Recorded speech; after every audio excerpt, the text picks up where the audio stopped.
Hello, and thank you for joining me for a quick overview of the Xerox Scan to Email feature. We're going to start by hitting Services Home to ensure we're on the main screen. We're then going to press the email option from the user touchscreen.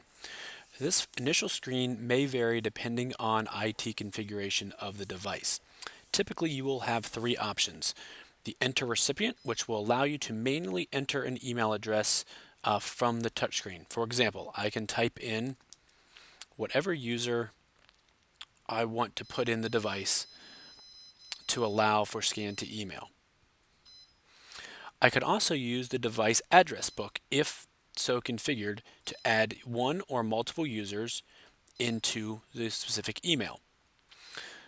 I can also use the Add Me feature if we're using authentication on the Xerox device.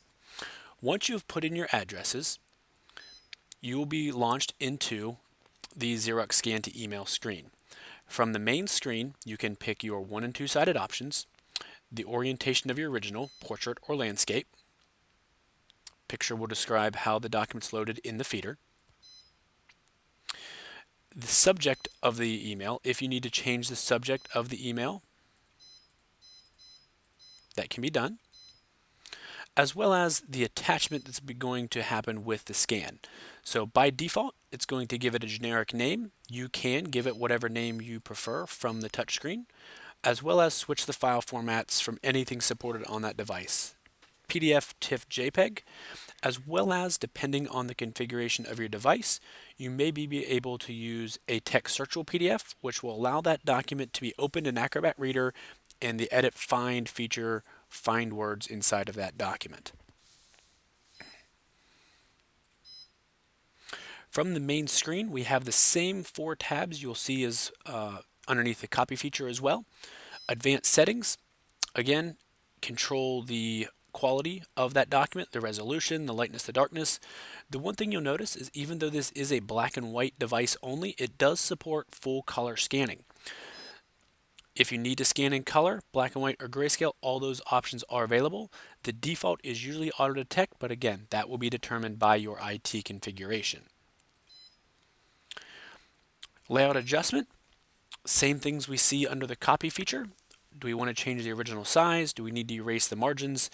A new feature added is the blank page management option, which will allow you to remove blank pages if you have a document that has half one-sided and half two-sided pages. You can scan the whole document as a two-sided document. However, when the machine sees that there are blank backs to some of those documents, those blank backs will be removed from the device.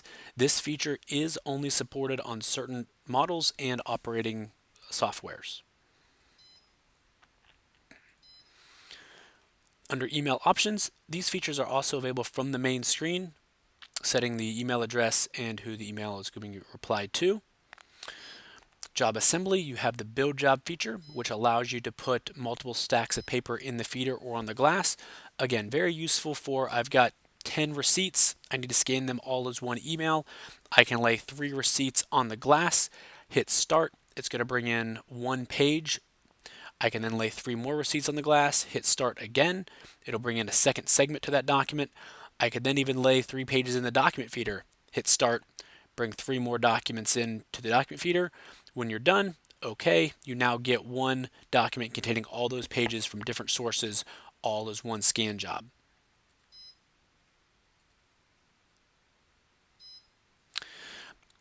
It's always important to make sure you hit clear all when using the scan to email function. The main reason for that is it returns everything to the default setting. So if the user before you happened to put in someone's email address, if that user did not hit clear when they left, or you do not hit clear when you walk up, that user will still be in the to field and you could accidentally send a scan to the wrong user. So it's highly recommended to use the clear all feature anytime you're using scan to email to make sure that your recipient list is clear and the name of your file is clear before you send that scan. Thank you for watching this video on the scan to email function of the Xerox